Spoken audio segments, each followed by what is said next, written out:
الصحابي الجليل علي بن أبي طالب رضي الله تعالى عنه ana maneno yake mara kwa mara tunayakariri aljahlu qabla almauti mautun li ahlihi, ujinga kabla ya mtu kufa tayari ni kifo kwa yule mtu ambaye ana ujinga huo kwenye jambo la dini.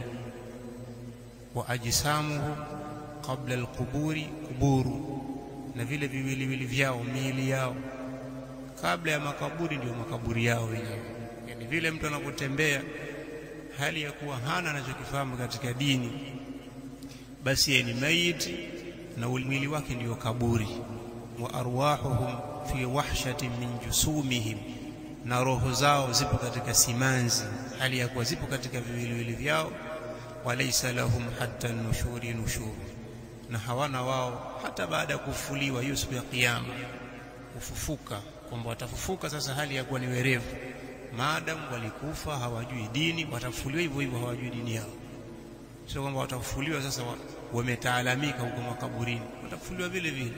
Kwa hiyo ni sehemu ya kunasihika na kunasihiwa katika kile ambacho mtu ukijui basi ukakidiriki. Maadamu umri upo, punzi ipo, kuna mambo yanarekebishika katika uhai.